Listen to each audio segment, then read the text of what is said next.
Hey guys, welcome to the latest episode of the 4040 Vision podcast, the ultimate sports history pod where hindsight is 40/40. Before we get started, let's pay some bills and hear from our presenting sponsors. What's up, everybody? Welcome to the 4040 Vision podcast. I'm your host, Khaled Abdallah, and today I wanted to talk about the perceived arrogance of the U.S. women's national team. I wanted to talk about how it's colored the conversation around this team, how it's really impacted the way that this team has been covered and the discussion around it. And I wanted to, of course, start by, let's talk about the perceived arrogance of the team. People have been talking about maybe not so much coming into the World Cup, but maybe during the World Cup, they talked about this team lacking focus. They looked like they were full of themselves, whatever you want to call it. And some of the advertisements or coming into the World Cup were about the rest of the world trying to dethrone this team. And people didn't like that. They thought that was arrogant. And it's important to know that the team itself, the players themselves, Alex Morgan, Megan Rapinoe, Crystal Dunn, all these stars and soon-to-be stars had nothing to do with the advertisements themselves. They don't decide the creative direction. They just show up, do their part, act, pretend to play soccer, and the commercial's filmed and released. But anyway, I wanted to talk about why this perceived arrogance, if you want to call it that, this confidence, whatever, was well-deserved. And I think it's important to note that coming into this World Cup, this team had the chance to do something historic, something that's never been done. We can talk about that a little bit later, but they, coming off back-to-back World Cup victories in 2015 and 2019 in France and Canada, respectively, and they had a chance to three-peat. So obviously, the team itself, the current iteration of the team, was not the 2015 team. It's not the 2019 team. A lot of the players from those teams are no longer playing, so it makes sense that some people would say, well, you didn't really win that, Sophia Smith or Trinity Rodman or some of these other players that were targeted for criticism. You didn't win those titles, so why are you carrying yourself like you did? And I think it comes with the territory, right? You are, despite not winning these previous titles, if you put on that U.S. women's national team shirt, you're going to have some of that swagger, some of that confidence that comes with being a part of the best team in the world at your sport, right? If you think about any other sporting organization that has a legacy of excellence or legacy of victory in soccer, you think about Real Madrid, you put on that shirt, you're going to feel a little something because you're wearing a Real Madrid shirt. In football, nowadays, if you're wearing a Patriots uniform, there's a certain expectation, a certain swagger that you have of, we've been the best team in the league for the past 20 years. Nowadays, it's probably the Chiefs, same thing, coming off, 2 titles in 3 years. So the jersey itself can give you some confidence. The team that you're on can give you some confidence, even if you haven't been a champion in the past wearing that shirt. So we can kind of throw that point away, right? All these younger girls or younger women that were playing on the team in 2023 were not on the previous teams, but it makes sense that they would feel a certain type of way. And, when it comes to the historical significance of what they were trying to do, so the Women's World Cup has been around since 1991. The U.S. team has won it 4 times, of course, including the back-to-back victories in 15 and 19, as we mentioned. But this is also a feat, if they were to three-peat, is something that's never happened in the men's side of the game either. Italy won back-to-back World Cups, the men's team, of course, in 1934 and 1938. So obviously a very different sport, very different World Cup. I believe that was the second and third World Cups ever after the 1931. And then Brazil, they won in 1958 and 1962. Again, also the sport is becoming a bit more professionalized. The World Cup is more well-known around the world, which is funny to say. I remember my dad telling me He's born in the mid-50s, telling me that, he was watching the World Cup or listening to the World Cup on the radio as a younger kid, and of course watching it on black and white TV as a preteen and as a teenager. So, and he grew up in Egypt, by the way. I forgot to mention that.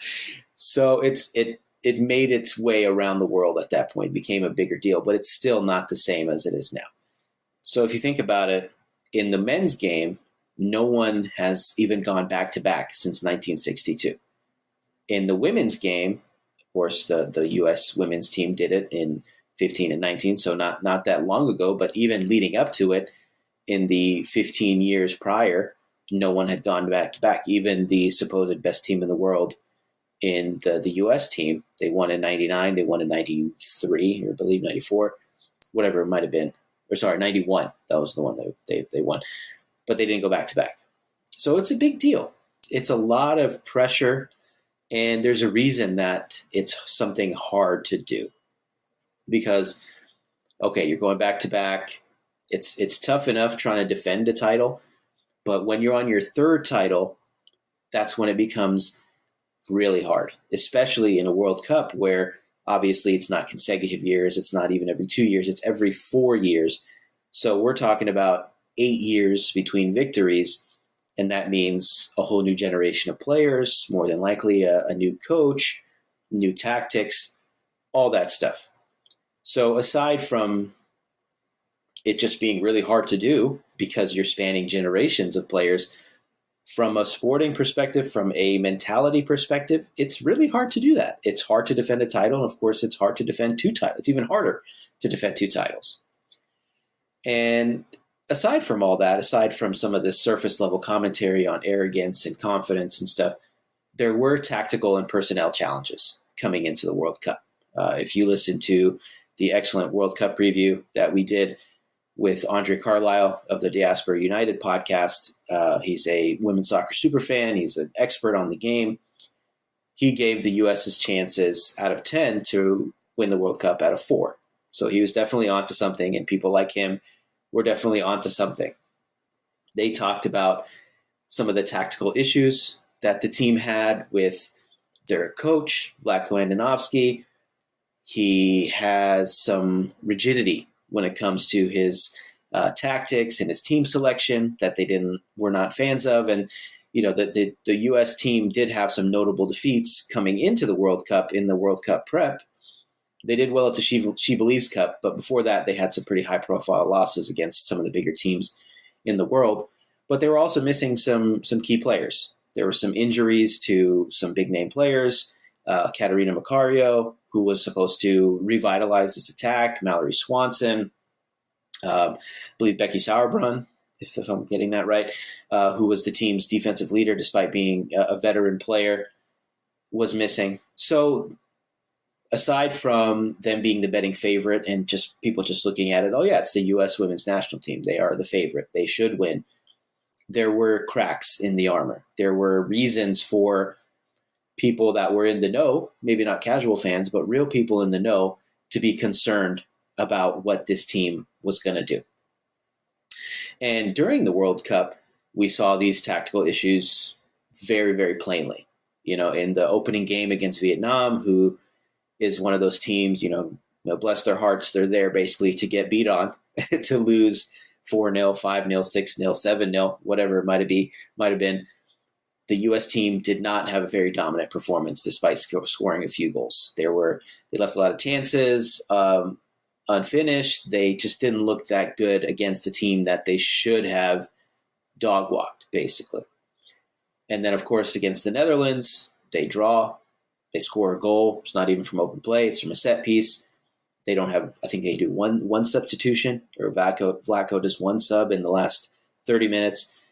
And then the group stage finale, they draw with Portugal. They don't score. It's 0-0. They get saved at the end of the game by the post, essentially, where they would have been eliminated in the group stage, which would have been a different conversation altogether.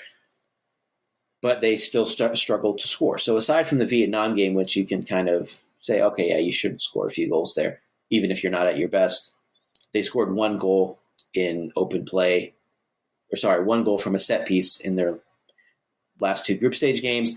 And then going into their knockout stage game against Sweden, that went to extra time, and they still did score a goal. So we're talking about the last 3 games, 1 goal, not from open play, in 90 minutes, 120 minutes. You do the math. So 3+ games worth of soccer where they could not score a goal. So the tactical issues were there. The personnel issues were there. There was a lot of talk leading up to the tournament about the coach himself not being up to snuff. And of course, as I said, we saw that come to fruition during the tournament. And he pretty actively held back this team, I think, with his team selection, with his lack of rotation. So we can talk about all of these underlying things that were, I don't even want to say underlying, they were the real reasons that this team lost. And we can talk about why that matters and why it didn't to some people. But there was a lot of reasons why they didn't win. And it was tactics. It wasn't a lack of talent. It was coaching. It was all these other things. And that's really what held them back. But what I wanted to focus on today is, I think, the perception of arrogance and what it means to be an arrogant athlete. So as I said, coming into the World Cup, there was this perception or belief that this team was arrogant. And I think athletes in general, you want to see them have some confidence, have some swagger to them. But I think specifically when it comes to female athletes, there is some additional scrutiny that they face when they do things like, celebrate a little too hard, or they're extra physical, or they get into a scuffle, or whatever it might be. I think a lot of people have these unconscious biases or conscious biases sometimes against women athletes, where if they're not acting in, the stereotypical feminine way, if they're doing things that, male athletes would do, taking off their shirt, beating their chest, again, getting into a scuffle, there's a backlash that happens. And a lot of people don't like that. They don't want their female athletes to act like male athletes, whatever that means. Athletes are athletes at the end of the day, in my opinion. When you're in a competition, when you're in a heated competition, when there's big stakes, athletes are going to be wired a certain way, to puff their chests out, to act a certain way, to celebrate a certain way. Some of them may be more outspoken than others, but at the end of the day, athletes are athletes, and they're going to do what athletes do, whether they're men or women. So it didn't matter to me, obviously, which is why I'm talking about this. But I think a lot of people, they see Alex Morgan doing the teacup celebration. They see Megan Rapinoe being super drunk at the World Cup parade and doing a dance and talking a lot of shit. And they have this like visceral reaction to it where it just becomes like, you shouldn't be acting like this. They can't really say why. They just don't like it. And the funny thing is, of course, there's so many male athletes that do the same thing. There's memes and countless jokes and videos about, J.R. Smith being shirtless at the NBA championship parade and just being incredibly wasted. There's Tom Brady after his Super Bowl with the Tampa Bay Buccaneers. He can barely walk when he's walk into the boat parade that they had after the Super Bowl. So these things are okay when it comes to male athletes, but all of a sudden the women athletes do it, and it's like, we don't really like that much. Don't do that. You should be cool. You should be humble. You should be feminine, whatever that means. So the other thing is, a lot of this is driven by the media. And I think that it went from, if we're looking back at 2015, the overwhelming narrative, and forgive me if I'm wrong, but to me, it seemed like the overwhelming narrative was, let's root for these girls. Let's root for these women to win the World Cup. They're America's team.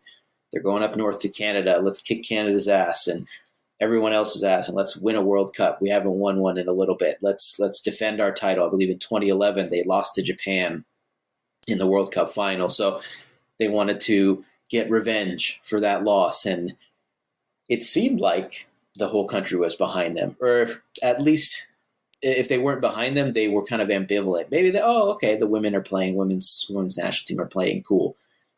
But obviously in 2016, something changed in this country, the election of Donald Trump, to state the obvious, and things changed in a major, major way.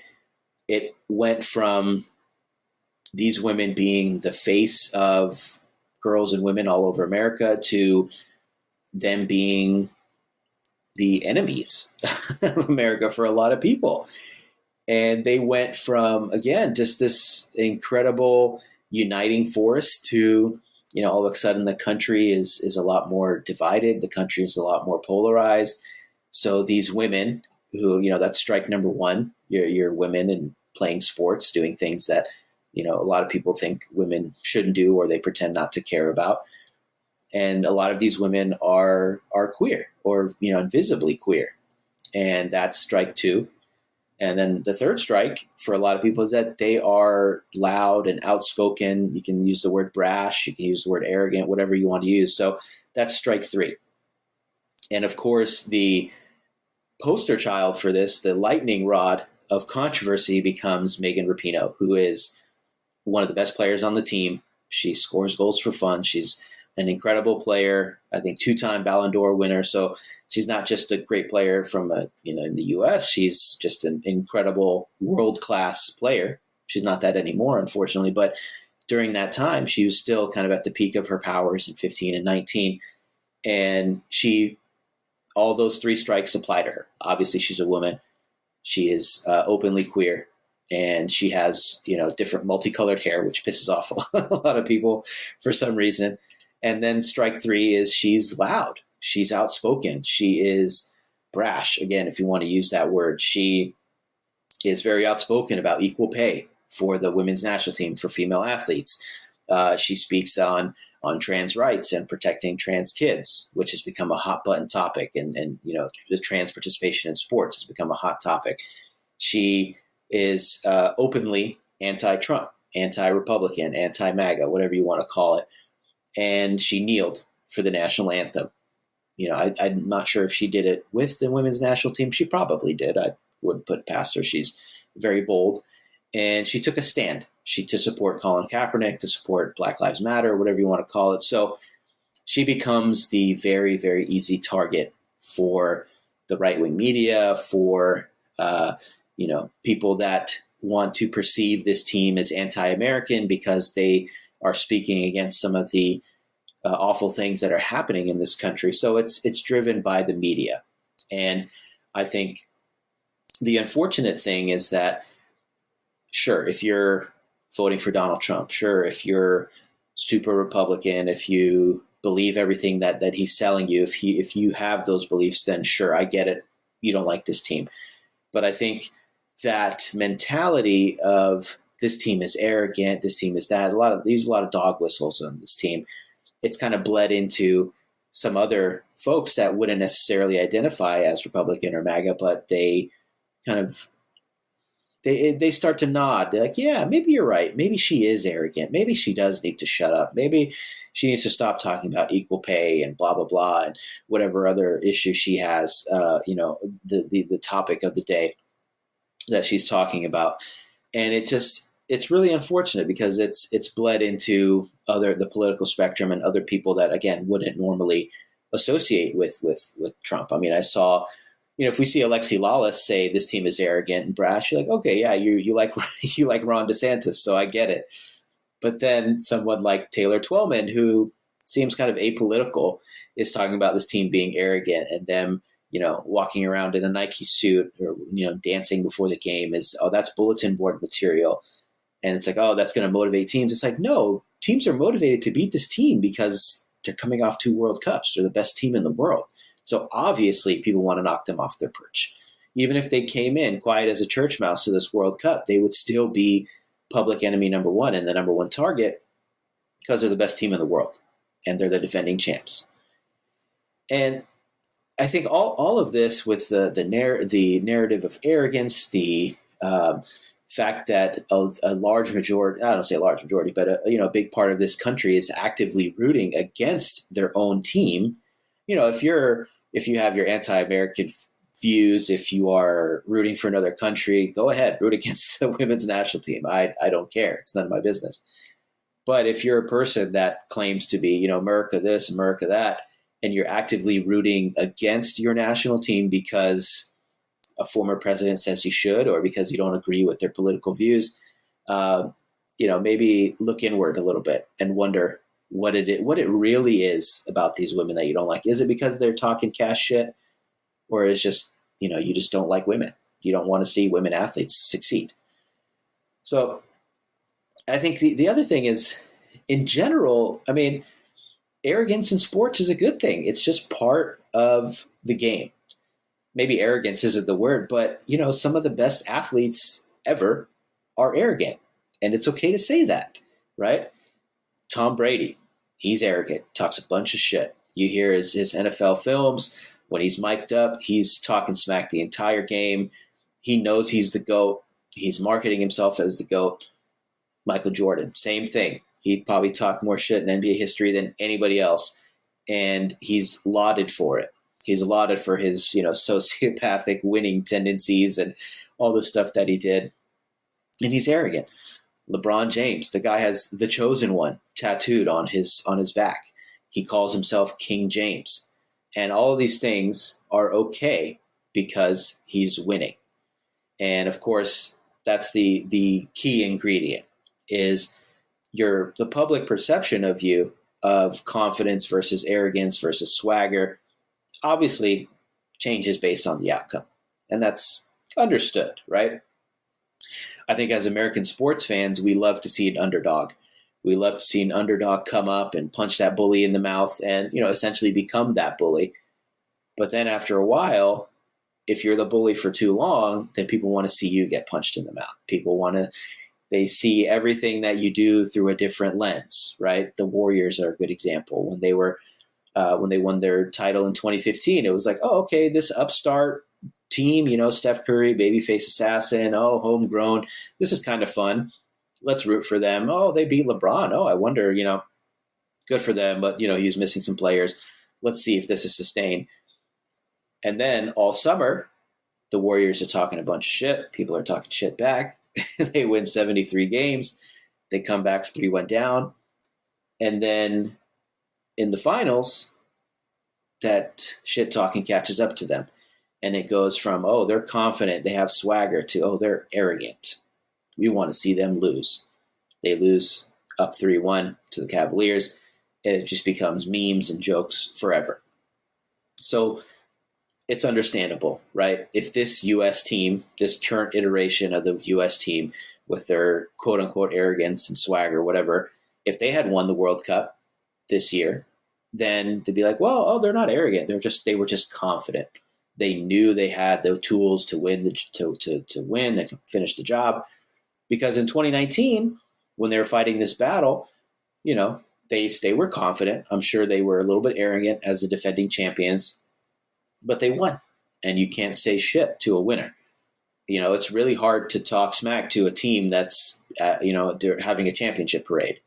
It's hard to say, oh, I don't like Megan Rapinoe when she's up on stage in Times Square or whatever they had their parade, and she's, wearing her gold medal and doing her thing and dancing. It's like, yo, I don't like that. But, well, they won. So you can't really say anything about it. That's the end of it, right? So, sure, I'll give you that. They lost, so they're arrogant. They lost, but I will not agree. I will not sit here and say they lost because they were arrogant. It's not like they went into the World Cup underestimating the Netherlands or Portugal, maybe Vietnam, sure, I'll give them that, or Sweden. They were not doing that. I assure you that, especially the women that hadn't played in the World Cup before, I assure you they were not going in saying, oh, we're the best. We won 2 titles. We'll be fine.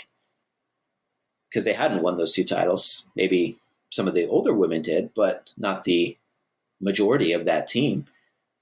So when your analysis comes down to a really simplistic view of things and you say, oh, they talk shit, they're arrogant, that's why they lost. It's like, no, we covered why they lost at a surface level, because they weren't good enough.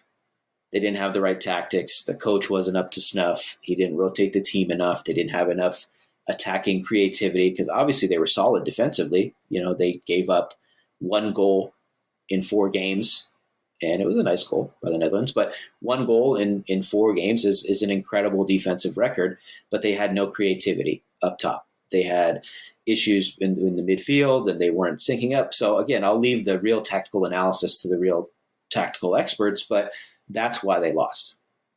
You can talk about, oh, they didn't take it seriously. Like, no, that's all bullshit. They lost because they weren't good enough, and that's it, point blank. So I think essentially what we need to really sit with is, A, why do I not like this team? Is it really because they're arrogant? Is it really because they talk too much smack? Or is it just because you have some conscious or unconscious biases? If you sit here and tell me, I love Donald Trump, I think these women are anti-American, so I don't want to root for them. Sure. Okay. Whatever. Do your thing. But if you tell me, I don't like them because I think they're arrogant, or I think they talk too much, like what does that mean? What does that really mean? Let's sit with that for a little bit. And I think the other thing is, if you're going to be rooting against this team, and is it, again, I don't care who you root for and who you don't root for, is it because you're uncomfortable with female or women athletes acting a certain way? Is it because you don't want to see them puff their chests out and again, talk smack and do that thing? Is that why you're not rooting for this team? Because I think it's important to make that distinction. It's important to recognize the biases that we have, and it's important to, fight against these misconceptions. Because, for me personally, if I'm ever on the same side of an argument as Alexi Lawless or Carly Lloyd or Donald Trump or who's that crazy lady, Megyn Kelly, I think is her name, from MSNBC. If you're ever on the same side of an argument as these folks, unless you're aligned with them politically, which is a different conversation, but if you're not aligned with them politically and you find yourself on the same side of an argument with them, maybe take a step back and wonder, is that really why I feel this way? Or is it because of an unconscious or conscious bias that I have? So regardless of, the outcome of this World Cup, it's been amazing to watch. It's fun to see underdogs. I think as of now, there are no past champions left. I'm recording this just after Japan was knocked out on Friday, August 11th. So we're going to get a surprise winner. We're going to get a first-time winner, which is amazing for the sport, which is great for the growth of women's soccer. We've seen the growth of women's soccer explode across the U.S. with the NWSL becoming a more legitimate league, with the Premier League teams propping up, their women's teams and having incredible star athletes at these major clubs like Chelsea, Manchester City, Manchester United.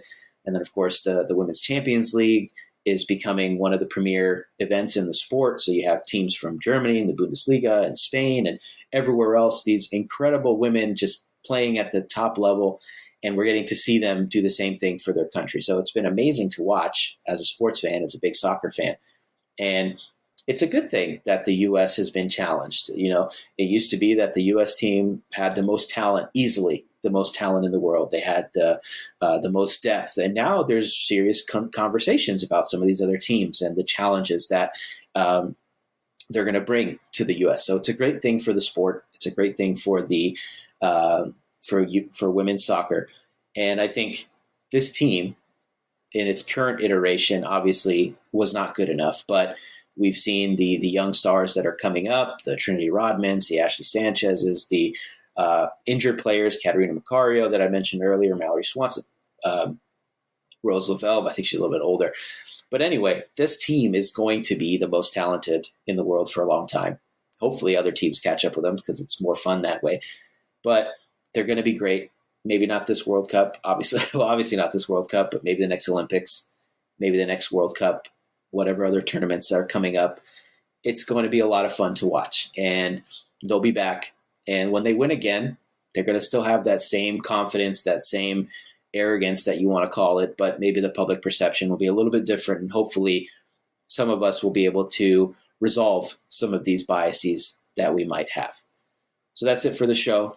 Hope you guys enjoy. Please let us know what you think. Leave us some feedback. Hit me up on Twitter, Instagram, wherever.